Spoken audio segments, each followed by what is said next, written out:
Jakarta is sinking. So, what's the plan? How would you save a city that is sinking into the sea? The idea of a city sinking sounds like something straight out of a Hollywood movie, but Indonesia has been struggling with this issue for quite some time. Indonesia's former capital, Jakarta, is rapidly sinking into the ocean. North Jakarta has sunk 2.5 meters in just 10 years, and some areas continue to sink by up to 25 centimeters per year. On average, Jakarta is sinking between 1 and 15 centimeters annually, and nearly half of the city is already below sea level.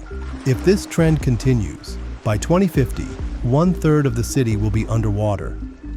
Yes, former capital, because due to Jakarta's sinking problem, on August 17, 2024, the capital was officially relocated from Jakarta on Java Island to Nusantara on Borneo Island.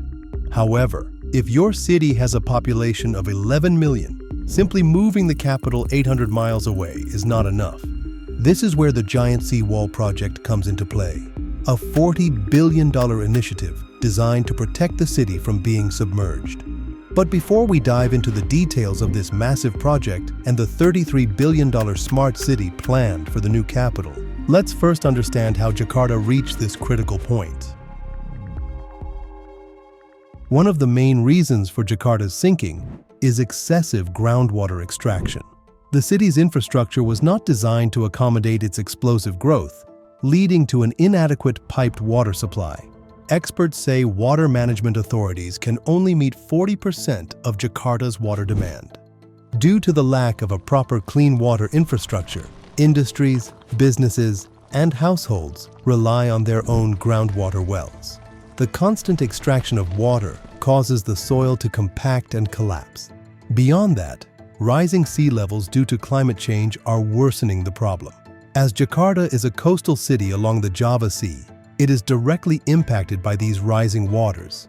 Coastal areas in particular are under constant threat of flooding due to both the rising sea level and sinking ground.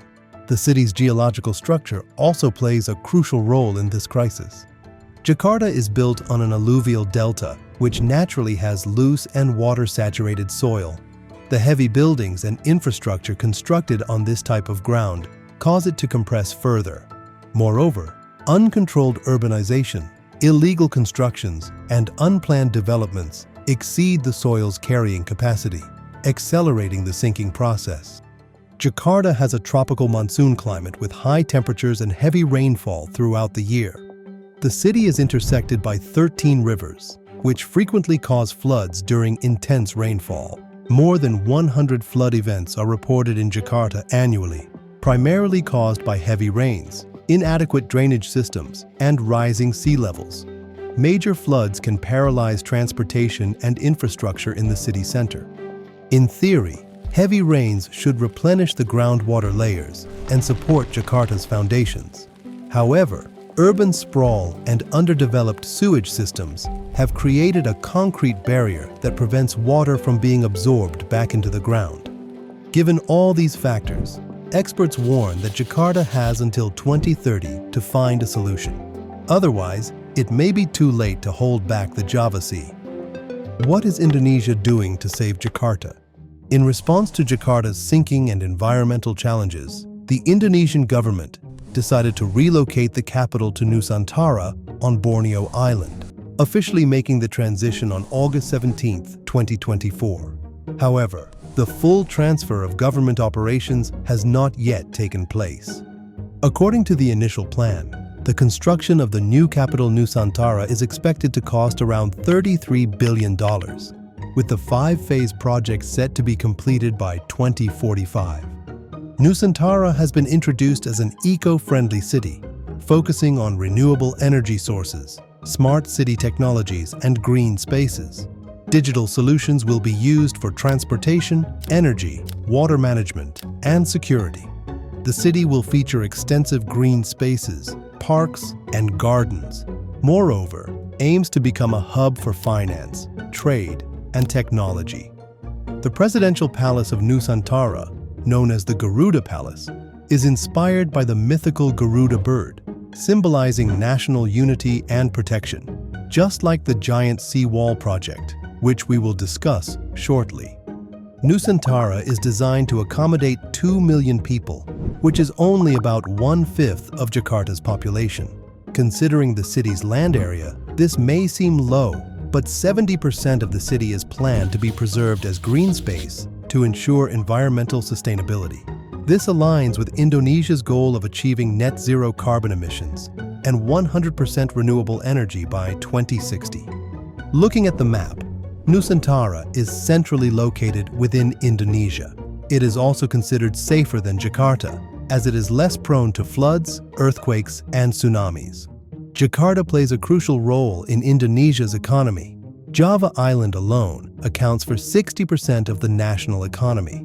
However, Jakarta's overpopulation and associated problems have hindered the development of other regions. The new capital's proximity to both Java and other islands is expected to help distribute economic growth more evenly across the country. Borneo Island, situated between the Indian and Pacific Oceans, holds a strategic position. This enhances Indonesia's maritime control and could strengthen its influence in the regional power balance. Being located on key Asia-Pacific trade routes, Nusantara could turn Indonesia into a major international trade player. All of this looks great on paper, but is everything going as well as it seems? According to the Nusantara plan, the development of the capital is divided into 5 phases from 2022 to 2045. The first phase, scheduled for completion between 2022 and 2024, includes the construction of key infrastructure, such as the State Palace, the Parliament Building, strategic ministry offices, the core government area, and residential complexes for 500,000 civil servants and other residents. However, the initial construction phase, expected to be completed by 2024, faced significant delays. Although the government claims 80% of the work is done, issues in construction have caused setbacks. As a result, the planned Independence Day celebrations on August 17, 2024, were scaled down. Initially, 8,000 guests were expected to attend, but logistical limitations reduced this number to just 1,300. According to Reuters, essential infrastructure such as housing for state officials, airports, and roads are still under construction. The relocation of government employees has been postponed 3 times. In June, 2 top officials overseeing Nusantara resigned, shaking investor confidence in the project. Investor support is crucial since the Indonesian government has committed to funding only 20% of the $33 billion project, relying on domestic and foreign investments for the remaining 80%. So far, the government has spent $4.5 billion, while local investors have contributed $3.5 billion towards education, healthcare, and hospitality facilities. However, attracting foreign investment remains a challenge. Delays, uncertainty regarding return on investment, and unclear incentives have discouraged international investors. Meanwhile, Indonesia underwent a leadership change on October 20th, when former President Joko Widodo handed over power to newly elected President Prabowo Subianto. Analysts were uncertain whether Prabowo would continue Widodo's mega project, but the new president has pledged $3 billion in investments by 2029. The goal is to complete legislative and judicial buildings and supporting facilities, and to move the government to Nusantara by 2028. The first foreign investment for Nusantara was secured recently. Chinese real estate firm Delonix Group pledged $31.25 million for hotel and office development. The government hopes this deal will encourage other investors. Meanwhile, the largest investment so far is a $1.3 billion commitment from a consortium of Indonesian companies. Despite setbacks and delays, the Nusantara project is moving forward, with its success likely hinging on investor confidence. Let's return to the fate of Jakarta. To save the world's fastest sinking city, another controversial plan has been proposed: the giant seawall. In an effort to prevent Jakarta from sinking beneath the ocean, the government launched the Giant Seawall project in 2014, with plans for completion by 2027. This massive $40 billion initiative was designed by the Rotterdam-based architecture firm Kuiper Companions. in collaboration with a consortium of Indonesian and Dutch companies. The designs for the Great Garuda project resemble Dubai's artificial Palm Islands when viewed from above. Inspired by Garuda, the mythological bird from Hindu legend and the national symbol of Indonesia, the wall is planned to be 32 kilometers long and include large lagoons to buffer the flow of 13 rivers. Once completed, Jakarta Bay will be transformed into a water reservoir enclosed by the giant seawall, which is expected to become a new source of clean water for the entire city. More than just a seawall protecting Jakarta from rising tides, the project also envisions a vast new urban area. The top of the wall is to be transformed into a vibrant urban space. 17 artificial islands, covering approximately 4,000 hectares, will host airports, ports, residential and industrial zones, waste treatment facilities, and lush green areas, ultimately designed to house up to 600,000 people. However, although the project was supposed to be completed by 2027, it doesn't appear to be on track. So far, only about 1/3 of the project has been completed. Leadership changes, lack of investment, and political challenges have stalled progress for several years.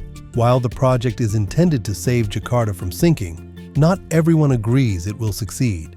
A large coalition of critics, including Indonesian scientists, environmental activists, and local residents, argue that the project is bizarre, unnecessary, and potentially catastrophic both environmentally and socially.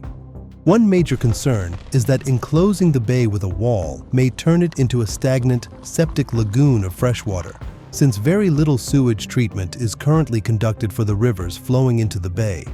This corporate effort to clean up Jakarta's coastline could actually worsen the situation. Beyond the debate, both the Nusantara and giant seawall projects carry serious social and environmental risks. The construction of the new capital involves clearing large swaths of forest, threatening the habitats of endangered species like orangutans and sun bears. This could lead to a decline in biodiversity. The degradation of Borneo's natural ecosystems may negatively impact the water cycle, soil fertility, and carbon storage capacity. The destruction of forests contributes to increased greenhouse gas emissions and worsens climate change. The construction of the seawall could also alter water currents and tidal movements, potentially degrading water quality and causing sediment buildup. Such changes may harm marine life and affect local fisheries. Moreover, the project has already begun to devastate the lives of traditional fishing communities, with entire neighborhoods being demolished and residents relocated more than 10 miles away. So, is there an alternative path for Jakarta? Tokyo faced a similar problem in the 1960s and managed to solve it by providing piped water. Cities like Shanghai and Bangkok have also tackled comparable challenges. Perhaps there are simpler yet effective solutions like this one for Jakarta. What do you think? We're curious to hear your thoughts on this. Can these mega projects really save Jakarta? Or should we be looking for different approaches? Don't hesitate to share your thoughts with us. See you in the next video.